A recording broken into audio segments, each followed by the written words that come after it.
सुना है कि जापान में थोड़ा वर्क लाइफ बैलेंस काफ़ी खराब है, ऐसा इंडिया से भी ज़्यादा खराब है। अच्छा, अच्छा, अभी ऐसा क्या? अभी जो करंट आपको हायर किया गया है, हुँ, हुँ। अप्रॉक्सिमेटली कितना सीटीसी दे रहे हैं according to Indian INR? INR में कन्वर्ट करने से 2-2 करोड़ का भी लिस्टिंग है वहाँ पे जॉब के लिए। पेमेंट तो मतलब जापान में तो काफ़ी अच्छा है। बट आपको क्या लगता है कि अभी डेटा स्पेस में जापान में कितनी अपॉर्चुनिटीज़ है? Every time I was open to explore new things. चाहे वो नया लैंग्वेज सीखना हो, चाहे कुछ नया स्किल सीखना हो। भले ही मेरा बैकग्राउंड वैसा नहीं था, लेकिन मैं हमेशा कुछ नया सीखने की कोशिश करता था। उस टाइम जब मैं डेटा साइंस का कोर्स करता था, तो मुझे थोड़ा-थोड़ा अच्छा लगने लगा कोडिंग वगैरह करने में। पाइथन उस टाइम वहाँ पे सिखाया गया ओके। था। तो वो सब मुझे इंटरव्यू के टाइम में पूछा गया कि मशीन लर्निंग के बारे में क्या पता है तुम्हें? केएनएन रिग्रेशन पता है, logistic regression, support vector machine वगैरह। तो क्या कोई बिना मास्टर्स डिग्री के भी पॉसिबल है उसको एंट्री लेना? जस्ट अपने सेल्फ स्टडी के बेसिस बिल्कुल। पर क्या कंपनीज़ यस, एक्सेप्ट करती यस। है? डेटा साइंस वाला कुछ-कुछ चीज़ें जैसे ए-बी टेस्टिंग हो गया, सीक्वल का क्वेरी जो हो गया, वो पूरा मशीन लर्निंग का, और मेरा प्रोजेक्ट से रिलेटेड जितना काम मैंने करा था, वो पूरा एकदम निचोड़ लिया उन्होंने जितना मुझे आता था। उसमें काफ़ी अच्छा स्कोर किया, टॉप किया। तो मुझे ऑफ़र हुआ कि क्या आप करना चाहोगे, टीचिंग असिस्टेंट बनना चाहोगे? इसके लिए आपको स्टाइपेंड भी मिलेगी। क्वेश्चन मुझसे सेकंड इंटरव्यू मेरा इतना टफ था कि I was not confidence about me कि मेरा होगा ही। एआई एजेंट्स काफ़ी है जो चीज़ों को जानने में काफ़ी हेल्प करता है। चीज़ें ऑर्गेनाइज हो गई है एआई के आने के बाद। बैकग्राउंड जो था वो सीईओ के साथ था, जो कंपनी का फाउंडर था, उसके साथ था। वो काफ़ी मतलब मुझे लगा कि कैसे थोड़ा-सा मेरे लिए वैसा वाला सिचुएशन था कि कैसे इसको हैंडल करेंगे। सीखना पड़ेगा, लेकिन अगर आप डेटा एनालिटिक्स के फील्ड में जाना चाहते हो तो आपको डीप लर्निंग की उतनी ज़रूरत नहीं होगी। मुझे डीएसए? ऐसा फ़ील होता है। क्या डीएसए सीखने की ज़रूरत है? हाँ, ये एक को-फाउंडर थे, एक अपने पटना पटना के ही थे, एक को-फाउंडर जो कि शार्क टैंक में भी गए थे अपने प्रोडक्ट को, कंपनी को लेकर के पिच करने। तो उनका मैं मेल निकाला उस कंपनी का, उसको मैं मैसेज किया कि आप सीखना कभी नहीं छोड़ना। जो भी लर्निंग है, आप आइदर किसी भी लेवल पे हो, अगर आपको अपॉर्च्युनिटी मिल रही है तो आप उसको सीखो। Hello Akash. Hello sir. Thank you so much for coming onto my YouTube channel. आप जापान में अभी लोकेटेड हो? यस, आपका अभी यस ऑफिस? सर, जापान में।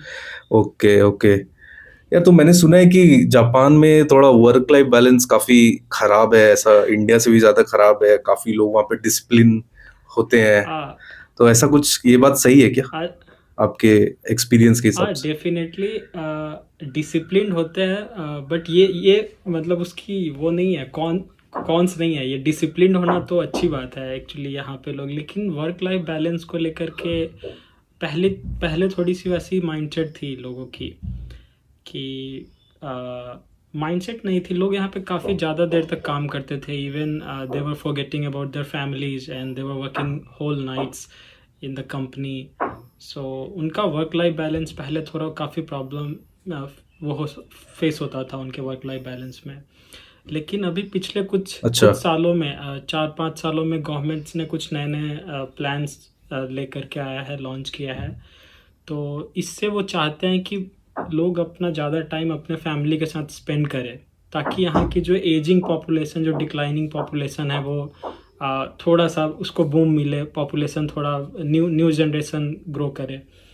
तो ऐसे ऐसे बहुत सारे ओके। गवर्नमेंट्स के बहुत सारे ऐसे न्यू स्कीम्स आए हैं जो काफ़ी सपोर्टिव है। तो अभी उतना नहीं है वर्क लाइफ बैलेंस, लेकिन still it depends upon company to company.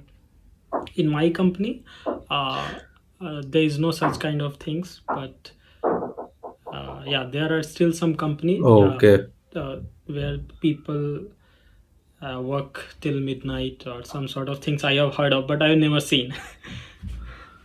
Yeah, okay, okay. तो मे बी जापान चेंज हो yes, रहा है। change हो रहा है। Right, hmm. राइट।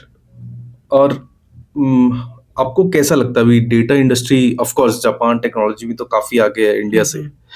बट आपको अभी कैसा लगता है कि डेटा के स्पेस में कैसे जॉब्स क्रिएट हो रहे हैं?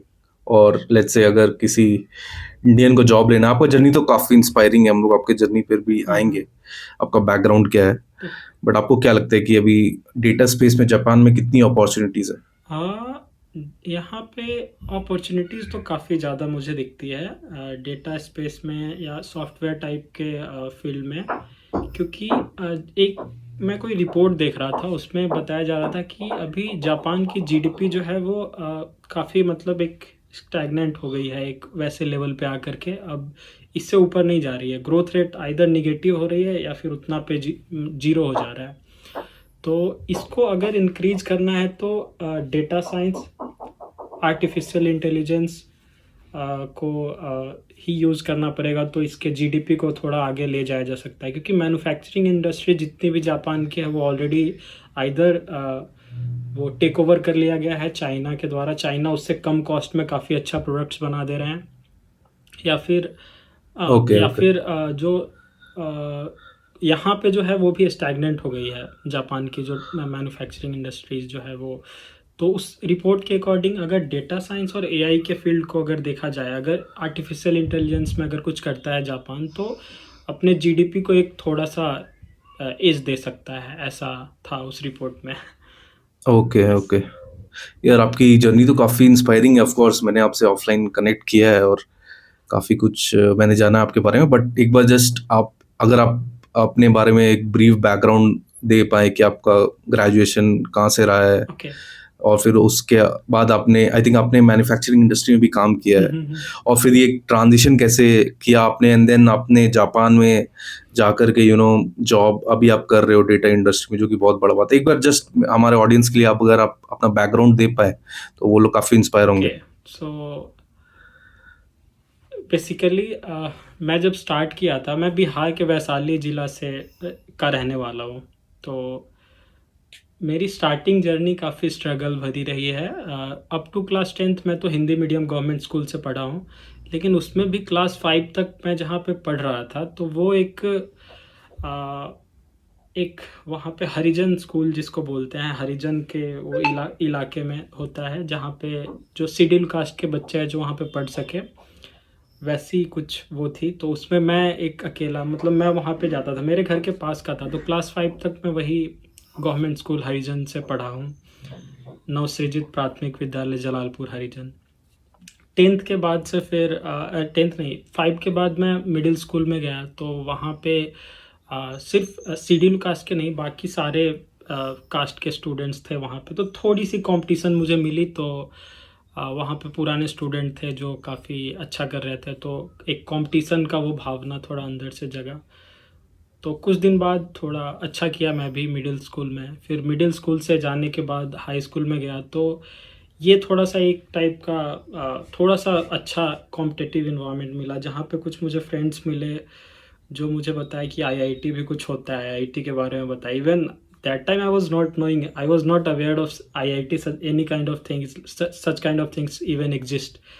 तो कुछ दोस्त थे जो काफ़ी वेल टू डू फैमिली से थे, उन्होंने बताया कि ऐसा ऐसा होता है आईआईटी, और यहाँ पे जाने के बाद अगर तुम्हारा हो गया तो 5 साल बाद, 4 साल बाद तुम्हारे पास कार होगा, ये होगा थोड़ा ऐसी कुछ चीज़ें।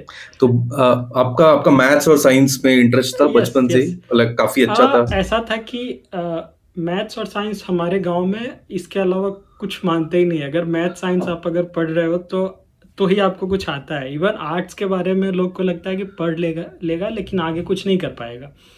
तो जो भी स्टूडेंट जो पढ़ आई थिंक ये पूरा इंडिया का परसेप्शन ऐसे ही कुछ है कि अगर कोई साइंस ले रहा तभी उसको माना जाता है कि वो कुछ आगे कर सकता है, हाँ, कॉमर्स और आर्ट्स वाला हाँ। उतना अच्छा नहीं कर सकता, ऐसा माना जाता है, इंडिया का परसेप्शन है, बट आई थिंक हमें बदलने की जरूरत है यस, इसे। एग्जैक्टली। ओवर टू तो यू। ऐसे ही हुआ मेरे साथ भी। तो वहाँ पे साइंस ऑटोमेटिकली आपको टीचर भी पढ़ाएंगे, जहाँ पे मैं कोचिंग ट्यूशन पढ़ने जाता था, तो वो लोग भी बस मैथ और साइंस पढ़ाते थे।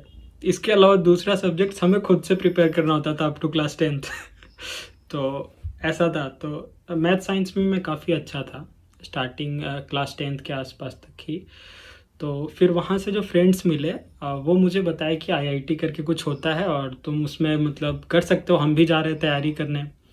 अब मेरे पास क्या था कि फैमिली के पास उतने पैसे तो है नहीं कि भेज देंगे कहीं भी चले जाओ पढ़ने। शुरू से गांव में ही था और फैमिली बैकग्राउंड भी थोड़ी वैसी थी। तो पटना में फिर किसी तरह से हमारा दोस्त जा रहा था, तो वो एक बड़े से कोचिंग इंस्टीट्यूट पटना का फेमस था, उसमें वो एडमिशन लिया। लेकिन मैं वहाँ पे पटना में किसी तरह से गया, लेकिन इंडिविजुअल क्लासेस अलग अलग टीचर जो थे उनसे मैं पढ़ा था। कोचिंग इंस्टीट्यूट में मैं एडमिशन नहीं ले पाया था, उतना नहीं था वो। तो फिर क्या हुआ कि वहाँ से क्या हुआ, जो भी टीचर थे वो पढ़ाते थे वो इंग्लिश मीडियम में था, और मैं शुरू से हिंदी मीडियम में ही पढ़ा हूँ।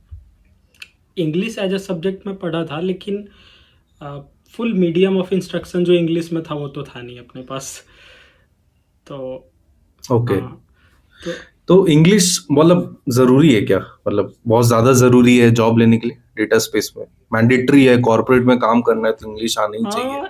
नहीं, वो एक ट्रांजिशन फेज में अपने लाइफ का बता रहा हूँ। ये डेटा साइंस का जो मतलब मेरा जो जर्नी रहा है उसमें एक फेज, ट्रांजिशनिंग फेज था। इवन अगर मेरे पास इंग्लिश नहीं होता तो मेरे बीटेक के टाइम या फिर एमबीए के टाइम थोड़ा सा प्रॉब्लम फेस करना पड़ता है, because all the interviews that are being conducted in for either interviews और for MBA, all are take place in English only. So at least English में ही होता है of at course. least you should have a basics of English to crack those kind of interviews. ये नहीं कि आपको बहुत ज़्यादा इंग्लिश की ज़रूरत होती है, लेकिन थोड़ी सी तो होनी चाहिए। लेकिन मेरे पास वो भी नहीं थी। जब मैं क्लास ट्वेल्थ करने के लिए और आईआईटी की प्रिपरेशन करने के लिए पटना गया था, तो मैं पूरा हिंदी मीडियम गांव से आया हुआ इंसान था। तो बाकी सब बच्चे को तो सिर्फ उसको प्रिपेयर करना था, जो भी पढ़े उसको एक बार रिवाइज करना था। मेरे साथ क्या होता था कि मुझे उसको देखना समझना पड़ता था कि इंग्लिश से अच्छा इसका मतलब क्या होगा, इंग्लिश में क्या क्या है। तो वो करके फिर धीरे धीरे करते करते इंग्लिश हो गई मेरी अच्छी। वो ज़्यादा एक्स्ट्रा कुछ क्लास लेने की ज़रूरत नहीं पड़ी। मेरा बेसिक इंग्लिश जो था ठीक ही ठाक था गांव से ही। तो यहाँ आने के बाद वो ठीक हो गया। लेकिन उसके बाद जब मैं गया बीटेक करने अपने कॉलेज निफ्ट में, तो वहाँ निफ्ट निफ्ट का फुल फॉर्म अगर आप बता पाए? National institute of foundry and force technology. वो मेरे टाइम था, लेकिन अभी उसका नेम चेंज होकर के हो गया national institute of advance manufacturing technology. तो ओके तो ओके। सेकेंड ट्रांजिशनिंग फेज मेरे लाइफ का रहा निफ्ट में। सेकेंड थर्ड जो दो ट्रांजिशनिंग फेज रहा निफ्ट के टाइम में। एक तो जो मेरी और यहाँ पे जेई मेंस के थ्रू ही हुआ जेई आपका मेंस एडमिशन? के थ्रू ही हुआ। तो वो जो ट्रांजिशनिंग फेज था पहला, उसमें तो ये था कि वहाँ पे काफ़ी डिफरेंट डाइवर्स स्टेट से स्टूडेंट्स आते थे, काफ़ी डाइवर्सिटी थी। Either southern part of India, northern part, western part, eastern part, सारे जगह से स्टूडेंट थे, सेंट्रल पार्ट से भी। तो उससे क्या हुआ, लोगों से जब मेरे कुछ फ्रेंड्स बने वो साउथ इंडियंस थे, तो उनसे even in broken English I was trying to have a conversation with them. तो थोड़ी छोटी मोटी टूटी फूटी इंग्लिश बोलने से थोड़ा कॉन्फिडेंस आया मेरे अंदर कि नहीं चलो कुछ तो बोल पा रहे हैं। और ये यहाँ से एक तो इंग्लिश वाला ट्रांजिशन हुआ जो मेरे अंदर थोड़ा कॉन्फिडेंस आया इंग्लिश बोलने का। दूसरा ट्रांजिशन हुआ कि यहाँ पे मैं जब था तो सेकेंड थर्ड ईयर में मुझे डेटा साइंस इंडस्ट्री के बारे में पता चला, आईआईटी मद्रास का। ओके, एक चीज सॉरी, आपका ब्रांच क्या था? Manufacturing engineer. इंजीनियरिंग में ब्रांच मैन्युफैक्चरिंग इंजीनियर। मैन्युफैक्चरिंग, ये सिमिलर टू मैकेनिकल इंजीनियरिंग होता है अगर मैं राइट? Yes sir. हाँ। Okay okay okay. तो हाँ, जी मैकेनिकल ही, आगे। 90% मैकेनिकल ही है। तो स्टार्टिंग में तो ठीक था, मुझे काफ़ी अच्छा लगा। लेकिन जब इंडस्ट्रीज़ के बारे में पता हुआ, मुझे आइडिया लगा कि मैन्युफैक्चरिंग इंडस्ट्री ऐसा ऐसा है। और हम लोग को फर्स्ट ईयर में सी और C++ सिखाया गया था अपने मैन्युफैक्चरिंग में ही। पहले C++ सिखाया गया था, उसके बाद फिर सिलेबस में कुछ चेंजेज हुए तो सी भी सिखाया गया। तो कोडिंग का बैकग्राउंड मतलब शुरू होना तो बीटेक के फर्स्ट ईयर से स्टार्ट हो गया था। तो एज अ कंपलसरी सब्जेक्ट था, तो सबको पढ़ना था, either you are from mechanical और metallurgy branch, it doesn't matter, you will have to read. Right right. तो वहाँ से Right. कोडिंग वोडिंग करना मुझे थोड़ा सा लॉजिक वगैरह थोड़ा अच्छा लगने लगा कोडिंग का। तो जैसे ही मैं सेकेंड ईयर एंड में था, सेकेंड थर्ड ईयर में, तो मुझे आईआईटी मद्रास का एक कोर्स जो था data science and BS data science and application करके कोर्स था। अच्छा, तो आईआईटी IIT मद्रास। मद्रास का फर्स्ट टाइम वो लॉन्च हुआ था, और उसके कुछ महीनों बाद मुझे पता चला कि अच्छा ऐसा ऐसा भी कुछ कोर्स है जिसमें डेटा साइंस के बारे में पढ़ा रहे हैं। तो मेरे इंटरेस्ट को थोड़ा सा और एक वैसा वो एक बूम मिला कि चलो देखते हैं इसमें क्या-क्या है, थोड़ा नया कुछ करते हैं। क्योंकि every time I was open to explore new things, चाहे वो नया लैंग्वेज सीखना हो, चाहे कुछ नया स्किल सीखना हो। भले ही मेरा बैकग्राउंड वैसा नहीं था, लेकिन मैं हमेशा कुछ नया सीखने की कोशिश करता था। तो वो नया-नया था BSc data science an application from IIT Madras, तो मैं उसमें अप्लाई कर दिया। तो उस टाइम कोविड भी आ गया था। कोविड भी एक वो रीज़न था कि मैं घर पे काफ़ी दिन बैठ गया था और मैन्युफैक्चरिंग की जो पढ़ाई होती थी वो ऑनलाइन होती थी, और कुछ ऑनलाइन मैकेनिकल पढ़ना मतलब वो वैसे ही है कि बिना प्रैक्टिस किए आप गन शॉट करो। तो मैकेनिकल में काफ़ी ज़्यादा आपको प्रैक्टिकल्स और इंडस्ट्री में जा कर के देखना वो पड़ता है। लेकिन हमारे टाइम में कोरोना आ गया तो घर पे थे। तो मुझे कोडिंग ऐसी है सब्जेक्ट कि आप घर पे बैठ के कर सकते हो। आप कहीं से भी रहो, रिमोटली आप वर्क कर सकते हो, कोडिंग वाले टाइप जो भी जॉब है उसमें प्रैक्टिस कर सकते हो। लेकिन मैकेनिकल या कोर इंडस्ट्री जो है electrical, without practical I think it's not that much possible. तो उस टाइम जब मैं डेटा साइंस का कोर्स करता था तो मुझे थोड़ा-थोड़ा अच्छा लगने लगा कोडिंग वगैरह करने में। पाइथन उस टाइम वहाँ पे सिखाया गया ओके। था, और आगे फिर काफ़ी। तो आपने आपने ये कोर्स कैसे फाइंड आउट किया कि आईआईटी मद्रास ये कोर्स हाँ, प्रोवाइड करने जा रही है? हाँ, आप एक्सप्लोर करते थे हाँ, या फिर? एक्सप्लोर नहीं करते थे। ये मैं वहाँ पे एनपीटीईएल का कोर्स कुछ-कुछ लेकर के मैकेनिकल के लिए अपने कॉलेज टाइम में पढ़ता था। ओके, तो एन ओके, हाँ, ओके। एनपीटीईएल के कोर्स जितने भी स्टूडेंट्स जो एनपीटीईएल कोर्स लिए हैं उनको वो बीएस डेटा साइंस वाले जो कोर्स थे, तो उन्होंने सबको मेल किया कि ऐसा-ऐसा कुछ है, डेटा साइंस एप्लीकेशन पढ़ा रहे हैं। तो जितने भी एनपीटीईएल कोर्स वाले थे सबको वो मेल आया था, वो स्वयं पोर्टल के थ्रू सबको। तो ओके। मैं भी चेक किया तो फिर पता चला कि इसमें अच्छा-अच्छा है, और ये लोग पूरा का पूरा डिग्री प्रोवाइड कर रहे हैं। और ज़रूरी नहीं है कि आप सिंगल एक ही डिग्री करो, आप साथ में 2 डिग्री भी कर सकते हो उस टाइम। आप एक बीटेक कर रहे हो, साथ में आप आईआईटी मद्रास से डेटा साइंस भी करो, इसका भी फुल डिग्री मिलेगा। इक्वल वो होगा, उसका वैल्यू सेम होगा, either you are doing from some other place in online और ऑफलाइन मोड। तो काफ़ी अच्छा लगा, इंटरेस्टिंग था मुझे, मेरे लिए। तो वहाँ से फिर आपको आइडिया था डेटा साइंस क्या होता है उस टाइम पर? हाँ, उस टाइम पे डेटा साइंस के बारे में थोड़ी-थोड़ी आइडिया हो गई थी। जैसे कि उस कोर्स को स्टार्ट करने से पहले, डेटा साइंस वाले कोर्स को स्टार्ट करने से पहले हमारे पास एक कॉन्फ्रेंस टाइप का समथिंग कुछ हुआ था डेटा साइंस से रिलेटेड। तो उन्होंने एक हमारे कॉलेज में निफ्ट रांची का बात बता रहा हूँ मैं। तो उन्होंने बताया था कि कैसे एक डेटा का यूज़ करके आप चीज़ों को आसान कर सकते हैं और अपने प्रमोशनल एक्टिविटीज़ में कैसे आपको हेल्प करेगी। मैं एक एग्जांपल के थ्रू बताना चाहता हूँ कि सपोज़ कीजिए कि बहुत सारे स्टूडेंट हैं, स्टूडेंट या कोई भी बहुत सारे लोग हैं, उनका डेटा है आपके पास, डेट ऑफ बर्थ का डेटा है सबका, बस और कुछ नहीं है। सबका नेम और डेट ऑफ बर्थ है आपके पास। इवन ईयर आपको नहीं पता, सिर्फ मंथ और डे पता है। तो प्रमोशनल एक्टिविटीज़ में क्या होगी कि आपको वो फाइंड आउट करेंगे, केक शॉप है आसपास, बहुत सारा केक शॉप है, तो उसको पता है कि डेट ऑफ बर्थ इस डे और मंथ में आने वाला है। तो अगर उस केक शॉप के पास अगर ये डेटा रहे तो कुछ ऑफर्स आपको लगा करके भेज सकती है, ईमेल या मैसेज कुछ भी, अगर आपका वो फ़ोन नंबर या फिर मेल का डेटा है तो प्रमोशनल कि आप यहाँ पे आओगे तो आपको केक पे इतना % का डिस्काउंट मिलेगा या ऐसा मिलेगा। या फिर आप रेस्टोरेंट में पार्टी देने जाते हो, स्टूडेंट्स बहुत सारे जाते हैं, तो उनके पास वो डेटा होगी, तो रेस्टोरेंट वाले ही बोलेंगे कि इतना % डिस्काउंट है। आपके बर्थडे के टाइम ही वो मेल करना शुरू करेंगे 5 दिन, 4 दिन, 5 दिन, 10 दिन पहले से। तो इससे काफ़ी कस्टमर को अट्रैक्ट करा जा सकता है। तो ये सब छोटी-छोटी चीज़ें थी जो उस टाइम पता चला था कि कैसे डेटा साइंस हेल्पफुल हो सकता है।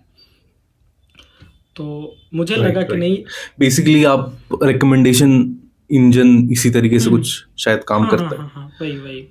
तो आपको वहाँ से थोड़ा-सा आइडिया आइडिया मिला मिला था कि डेटा कैसे साइंस के बारे डेटा में। को, बहुत हाँ, बढ़िया। डेटा को यूज़ कर सकते हैं। तो वहाँ से फिर जर्नी स्टार्ट हुई। फिर बीटेक से मेरा placement manufacturing industry, EV manufacturing industry में लगा। वहाँ पे मैं ओके। 3-3 चीज़ें एक साथ। सो आपने आपने हम लोग आएंगे हाँ, आपका बीटेक के बाद का हाँ, जर्नी पर, बट आपने सेकेंड ईयर में वो कोर्स हाँ, परचेज हाँ। किया, तो वो कितने साल का कोर्स था? वो कोर्स था मतलब ये do at your own pace करके कुछ था कि मतलब सेकेंड ईयर में नहीं, वो थर्ड ईयर के आसपास में खरीदा था, थर्ड ईयर के एंड में वैसा वाला हुआ था। तो तो आपने कितने दिनों में कंप्लीट किया था वो तो course? Do on your pace ऐसे करके था कि 4-5 साल तक आप कंप्लीट कर सकते हो, कोई भी वो नहीं है, मतलब आप मिनिमम 3 साल था उसमें और मैक्सिमम 5 साल भी आप कर सकते हो। तो मैं तो उसको काफ़ी उतना वो पेस से नहीं किया, क्योंकि मेरे पास काफ़ी एक साथ सिर्फ उसी को नहीं दिया, साथ में मेरा बीटेक भी था, थर्ड ईयर फाइनल ईयर में प्लेसमेंट सेशन वगैरह सब चल रहे थे।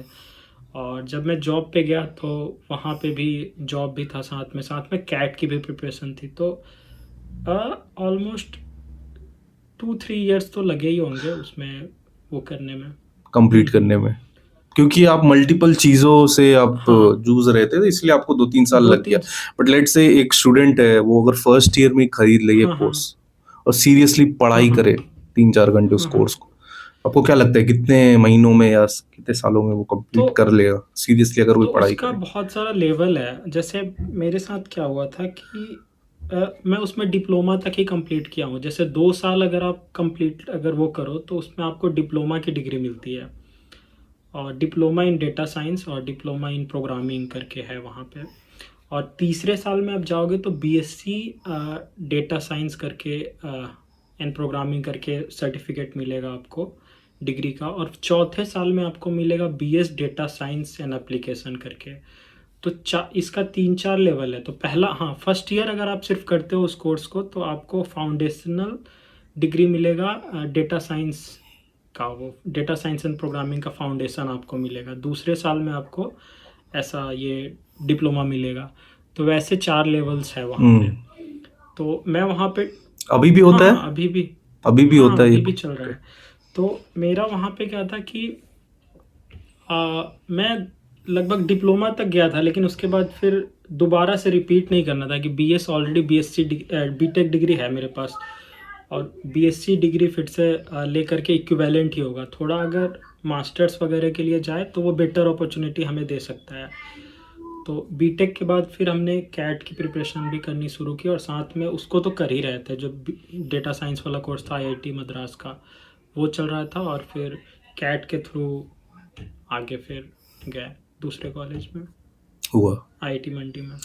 तो बीटेक के बाद आप प्लेसमेंट से बैठे एंड देन आपको जॉब हाँ मिल जी, गई हाँ थी, जी। फिर भी आप अभी भी मैन्युफैक्चरिंग सेक्टर में ही काम कर रहे हो, हाँ, आप अभी भी डेटा साइंस के फील्ड में नहीं एंट्री नहीं, किए हो, नहीं।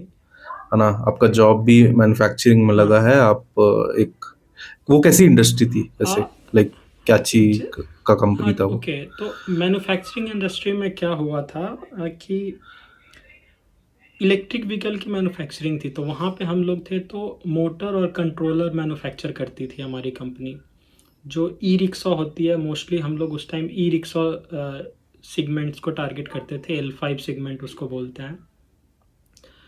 तो L5 सेगमेंट को हम लोग टारगेट करके मोटर कंट्रोलर बना करके और ई रिक्शा को बेचते थे इलेक्ट्रिक व्हीकल के लिए। तो धीरे धीरे क्या हुआ कि मार्केट वहाँ पे स्टैग्नेंट होने लगी थी। मुझे कुछ महीनों काम करने के बाद ऐसा लगा था कि 5 साल बाद फिर मैं क्या करूँगा। इवन मैं डेटा साइंस पढ़ रहा था, कैट भी कर रहा, मतलब कैट की प्रिपरेशन भी कर रहा था खुद से ही जॉब के बाद। लेकिन फिर मुझे ये लगता था कि मैं वहाँ पे था तो अपने पुराने कॉलेज निफ्ट रांची में रिक्रूट करने भी गया था। मतलब एक पोजीशन उन्होंने काफ़ी अच्छी दे दी थी वहाँ पे, मल्टीटास्किंग टाइप का जॉब रोल में था। मैं काफ़ी ज़्यादा चीज़ें एक साथ हैंडल करता था वहाँ पे। मैं ग्राफिक्स डिज़ाइनर भी हुआ एज हॉबी, मैं वहाँ पे शुरू किया था अपने निफ्ट रांची में। तो ग्राफिक डिज़ाइनिंग भी मैं करता था उनके लिए मैं डिज़ाइनिंग नॉर्मल जो जिग वो सब बनाने का था वो सब भी मैं करता था। और बाकी कुछ मार्केटिंग वाली एक्टिविटीज़ थी उनमें भी मैं जाता था। तो हर तरह का वो ओके। प्रमोशनल एक्टिविटीज़ से लेकर के सब कुछ बट अभी भी डेटा साइंस का कुछ भी आप काम नहीं कर काम रहे नहीं थे कर रहे थे। इस हाँ, वहाँ मोमेंट पे पर भी? डेटा साइंस पढ़ने की वजह से क्या हुआ, मेरे पास मैं चीज़ों को एक स्ट्रक्चर वे में प्रेजेंट कर सकता था। तो वहाँ पे कई बार इन्वेस्टर आते थे हमारे कंपनीज में। तो मैं जो डेटा को प्रेजेंट करता था जिस वे में, उससे कंपनी में काफ़ी लोग इम्प्रेस होते थे। मैं उनके सामने प्रेजेंट करता था, थोड़ा अच्छा सा डैशबोर्ड टाइप का ग्राफ वगैरह बना करके उनको देता था। जो मैं पढ़ रहा था अपने आईआईटी मद्रास में, उसको मैं वहाँ पे यूज़ कर रहा था। लेकिन फिर भी मैं पूरा काम वो डेटा साइंस वाला कर नहीं रहा था। ऐसा वाला हो गया था मेरे हम्म। साथ। और फिर थोड़ा-सा ऐसा फ़ील होने लगा कि यहाँ पे रह कर के मैं ऑलरेडी अच्छे पोज़ीशन पे हूँ, लेकिन 5 साल बाद मेरी ग्रोथ यहीं पे रहेगी। मैं यही अगर करते रह जाऊँगा और किसी पर्टिकुलर फ़ील्ड का मैं वो नहीं बन सकता। तो इस वजह से मैं वहाँ से फिर कंपनी को छोड़ दिया। Okay, but okay. And then आप फिर data science. Uh, hmm, hmm. Data science के हुँ, फील्ड में हुँ, एंट्री हुँ। लिए। आई थिंक आपने कैट फिर उसके बाद लिखा? हाँ, हाँ, उसमें कैट हाँ, लिखा? हाँ, उसके बाद कैट में लिखा था। और कैट के में जो मेरा प्रेफ़रेंस भी वही था कि कैट में एमबीए या तो बिज़नेस एनालिटिक्स से करना है या फिर कोई ऐसा कोर्स हो जो डेटा साइंस से रिलेटेड हो, तो उसमें जाना मुझे ज़्यादा अच्छा लगता था। तो वही मैंने करा। फिर इसके बारे में पता चला, आईआईटी मंडी का जो एक कोर्स है MBA data science and artificial intelligence. तो मैं काफ़ी ओके, मशीन लर्निंग वगैरह पहले ही, क्लस्टरिंग वगैरह, केएनएन एल्गोरिथम जो भी था वो सब मेथड पहले पढ़ चुका था। तो वो सब मुझे इंटरव्यू के टाइम में पूछा गया कि मशीन लर्निंग के बारे में क्या पता है तुम्हें, केएनएन रिग्रेशन पता है, logistic regression, support vector machine वगैरह, ये सब पता है। तो वो मुझे काफ़ी हेल्प किया इंटरव्यू के टाइम में। जो मेरा था वो एक तरह से एमबीए से हट करके फुल्ली टेक्निकल क्वेश्चन उनको वो पूछने लगे। एक रीज़न ये भी हो सकता था कि मैंने अपने रिज्यूमे में ये लिखा था कि मैं डेटा साइंस का कोर्स आईआईटी मद्रास से कर रहा हूँ। तो वो लोग पूरा ओके, उसी पे फ़ोकस करने लगे। और प्रोजेक्ट्स भी थे, बीडीएम वगैरह का मैं प्रोजेक्ट किया था आईआईटी मद्रास वाला जो कोर्स था उसके लिए, बिज़नेस डेटा मैनेजमेंट का। जिसमें क्या करना ओके। जिसमें क्या करना होता है कि आपको किसी भी आस-पास के कोई भी कंपनी कंपनी या फिर किसी रेस्टोरेंट में, मेरा जो डेटा था वो रेस्टोरेंट का था। तो किसी के पास जाइए, वहाँ से कुछ डेटा लीजिए, उस डेटा पे आप अपना जो भी अभी तक सीखे हो आईआईटी मद्रास में, उसको आप यूज़ करो वहाँ पे, और उनको कुछ ऐसा पॉइंट बताओ जो उनके लिए हेल्पफुल हो। मतलब कहीं पे भी आप जा सकते हैं, ओके, किसी भी इंडस्ट्री, किसी शॉप में, नॉर्मल शॉप वाले के पास भी जाओ। अगर उनके पास डिजिटल डेटा नहीं है तो फिजिकली उनको बोलो कि आप इतना इतना काउंट करके रखो कुछ भी डेटा, और उसको आप इम्प्रूव करके उनको बोलो, सजेस्ट करो कि ऐसे ऐसे आप इम्प्रूव कर सकते हैं। ये आपका पीक आवर है किसी रेस्टोरेंट में आप हो तो, और ये आपके कस्टमर्स जो आ रहे हैं इस एरिया से आ रहे हैं, इस दिन पे बहुत ज़्यादा आ रहे हैं, कब आपको स्टाफ बढ़ाना चाहिए। ये सब सारी जो थी चीज़ें हमें करके देनी थी उस बीडीएम प्रोजेक्ट में। तो ये सब पूछा गया हमें बाकी एमबीए के इंटरव्यू में। तो ऐसा था। ओके। ये आईआईटीज़ में भी एडमिशन होता है लाइक मास्टर्स डिग्री के लिए, एमबीए के लिए कैट के हाँ, थ्रू? हाँ, हाँ, हाँ। ये हाँ, पॉसिबल है? हाँ, मतलब ओके, सारे आईआईटीज़ में कैट के थ्रू एडमिशन अभी होता है। जैसे आईएम के अलावा आईआईटीज़ में भी वो कैट को ही मानते हैं वो बेसिस एडमिशन के लिए। हुँ, अच्छा। हुँ। आपका परसेंटाइल कितना था वैसे कैट में? कैट का परसेंटाइल मतलब ठीक उतना मतलब कुछ वो नहीं था। एक रेंज रेंज अगर आपको याद हो, एक रेंज। तो मेरा जो था वो नहीं, मैं बता ही देता हूँ, 96 परसेंटाइल आया था मेरा। तो उसमें ओह! हाँ, ओके, बढ़िया है। हाँ, तो उसमें फिर और काफ़ी अलग कॉलेजेस से भी कॉल आए थे, लेकिन फिर मेरा प्रिपरेशन उस लेवल का था नहीं। मतलब इंटरव्यू वगैरह के लिए मैं जस्ट जॉब छोड़ कर के आ रहा हूँ और यहाँ पे इंटरव्यू दे रहा हूँ। मतलब जॉब के बाद इंटरव्यू, ऐसा वाला मतलब काफ़ी हेक्टिक शेड्यूल हो गया था, एक साथ सब कुछ मैनेज करना। तो फिर आईआईटी मद्रास वाला काफ़ी जो वैसा लगा कि हमारा जिस डोमेन में जाना चाहते हैं उसी डोमेन से रिलेटेड है। तो ये लोग डेटा साइंस पूछ भी रहे थे तो मुझे प्रॉब्लम नहीं हुआ। हुँ, हुँ। Okay, okay.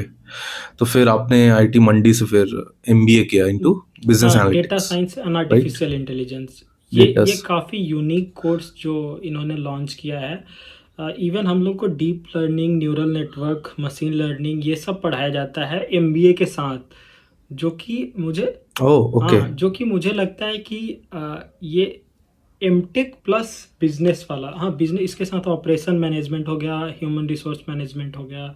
अब बहुत सारे जो कोर्सेज जो एमबीए वाले हैं, जो नॉर्मल कोर एमबीए के जो जनरल मैनेजमेंट के कोर्स होते हैं वो, प्लस साथ में डेटा साइंस का जो कोर्सेज होता है, मशीन लर्निंग, एआई का, वो भी पढ़ाते हैं।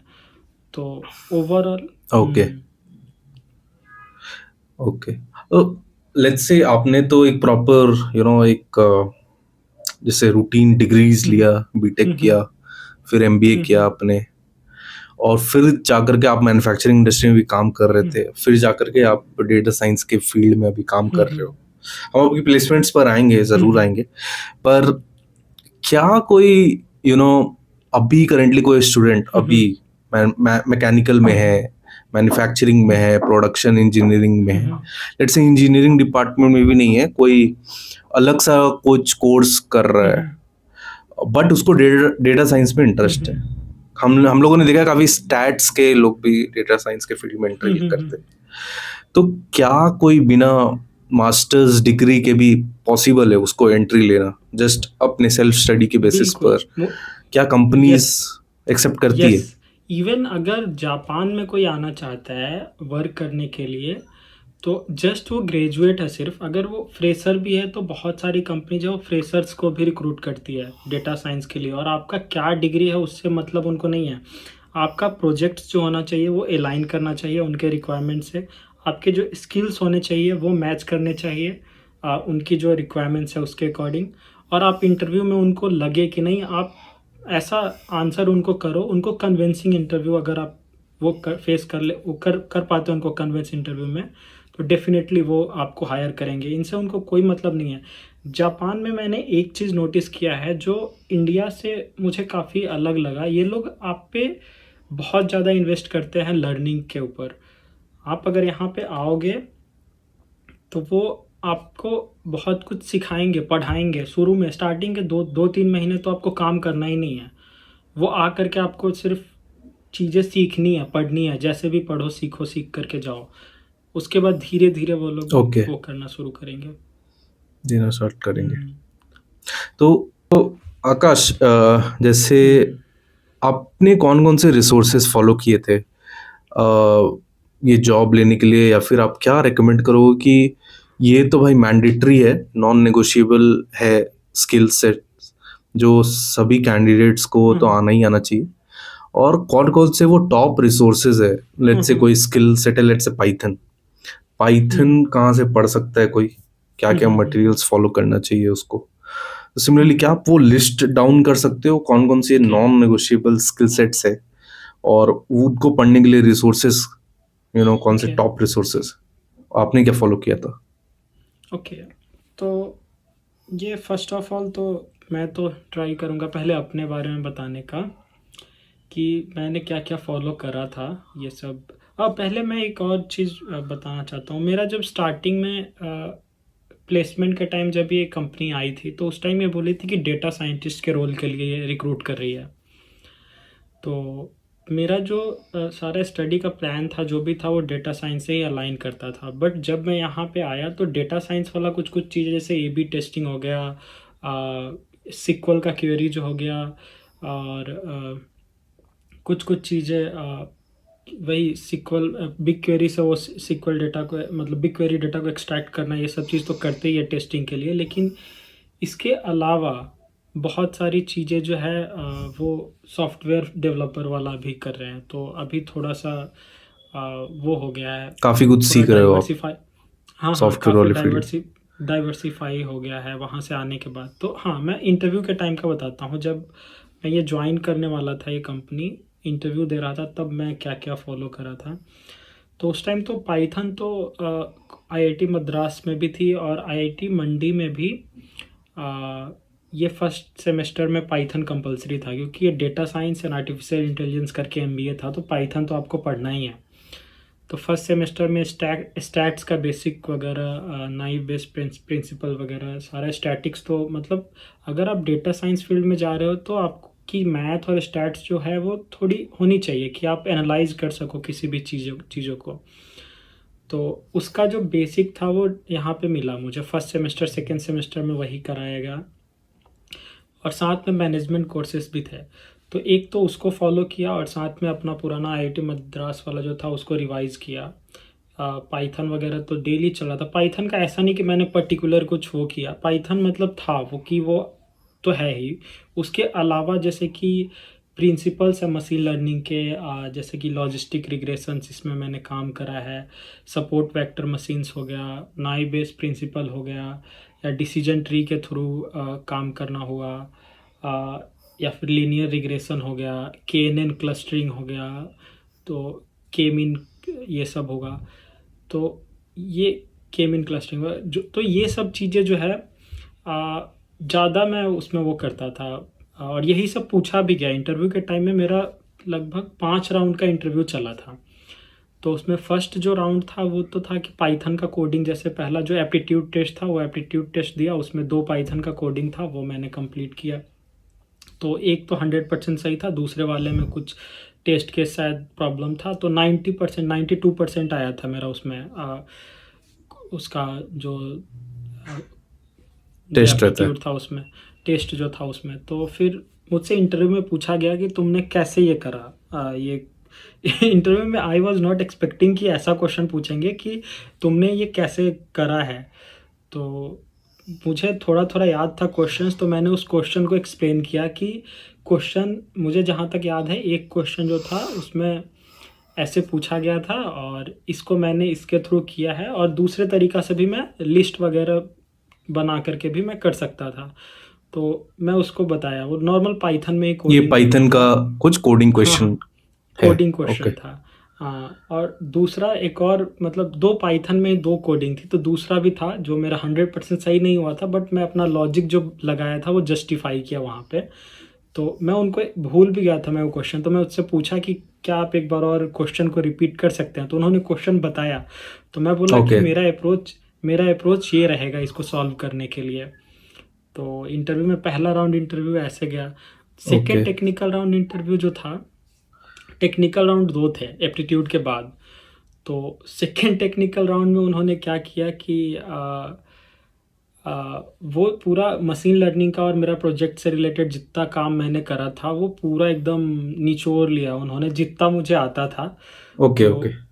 इतना ही नहीं, लास्ट में उन्होंने ऐसा क्वेश्चन पूछा था जिसमें मुझे थोड़ा सा प्रॉब्लम हुआ था। वो मुझे पूछा था कि अभी तक आपको सबसे हार्डेस्ट मशीन लर्निंग का मॉडल कौन सा लगा। तो मैं, वो पूछ रहे थे क्योंकि मशीन लर्निंग, तो मुझे मशीन लर्निंग में ही बोलना था। तो अब मुझे कुछ समझ में नहीं आ रहा है कि इसका आंसर कैसे अब दे, कुछ समझ में नहीं आ रहा है मुझे। ओके। तो फिर मैं बोला कि मुझे लगता है सपोर्ट वेक्टर मशीन थोड़ा सा मुझे हार्ड लगता है, मेरा पर्सनली ऐसा ओपिनियन है, मतलब मानना है, ऐसे हार्ड मतलब है नहीं, मतलब मैं ऐसे बोल दिया वहाँ पे क्योंकि वो पूछ ही रहे थे। तो वो बोल रहा है कि नहीं, ये जितने भी तुम मशीन लर्निंग का जो वो मॉडल्स बताए हो ये सब तो काफ़ी पुराना हो चुका है, कुछ नया बताओ। मैं नया इसके अलावा भी कुछ पढ़ाते हैं क्या? हमारे यहाँ तो यही पढ़ा रहे हैं और यही एल्गोरिदम यूज करके हम अपना प्रोजेक्ट कर रहे हैं। Right, right. तो तो मुझे आइडिया बिल्कुल नहीं था। मैं फिर आपको क्या जस्टिफिकेशन एक लगता है होता है। इंटरव्यूअर्स ऐसे-ऐसे सवाल पूछते हैं जस्ट टू ट्रिक सामने वाले हाँ को कि कहीं कुछ फँस जाए और फिर हाँ प्रेशर हाँ, वो हैंडल कर पा रहा है कि नहीं? Exactly exactly okay. ऐसे ही हुआ था। तो फिर मैं उनको बताया था कि इवन आई, वो कुछ मॉडल बताए थे कि अभी तो रिसेंटली में ये वाला मॉडल यूज हो रहा है और उसके बारे में मैं कभी सुना नहीं था, ओके, लेकिन मैं इसको कोई XYZ मॉडल उन्होंने हाँ रैंडमली आपको बताया। बताया। ओके। और वो मुझे अभी याद भी नहीं है कि वो कौन सा मॉडल उन्होंने बताया था। तो मैं क्या किया कि मैं उनको बताया कि सर मेरे यहाँ तो अभी तक जो मैं पढ़ा हूँ वो ये सब मॉडल में पढ़ा हूँ, लेकिन अगर आपके कंपनी में कुछ नया अगर यूज हो रहा है तो मैं इस वे में काम करता हूँ, मेरा वर्क फ्लो करने का तरीका जो है ऐसा है, तो मैं कर सकता हूँ, एडेप्टेबिलिटी है मेरे में। अगर कुछ नया भी आप सिखाओगे तो मैं चीज़ों को सीख सकता हूँ, और अभी नहीं आती है इस मॉडल के बारे में, मैं नहीं सुना हूँ इसलिए नहीं राइट। आती है, अगर सुनूंगा सीखूंगा तो मैं सीख जाऊंगा। तो ये जस्टिफिकेशन था मेरा उस इंटरव्यू के टाइम में, सेकेंड टेक्निकल राउंड। लेकिन still I was not confident क्योंकि उनका जो क्वेश्चन पूछने का तरीका था ना, ये लोग पहले स्टार्ट बहुत बेसिक से करते थे कि तुमने इस प्रोजेक्ट में ये मॉडल लगाया। मैं बोला कि हाँ, तो इस मॉडल का क्या होता है पहले वो बताओ। उस मॉडल को बता दिया, एक्सप्लेन किया। फिर बोल रहा है कि यही मॉडल क्यों लगाए हो। तो मैं बोला कि अब ये सूटेबल होता है एंड पॉइंट्स के लिए, मतलब कुछ भी ऐसे करके मैं उनको बताया जो भी आंसर था मेरा। फिर वो पूछ रहे हैं कि पहले तो एक तो यही मॉडल क्यों लगाया, वो एक्सप्लेन करने के बाद कि नहीं और भी बहुत सारा मॉडल होता है, ये क्यों नहीं लगाया। अब ओके। ये क्वेश्चन ऐसा होता है कि अब आपको पता है कि ये बेस्ट सूटेबल है, आपको जस्टिफाई करना है वहाँ पे किसी राइट। तरह से।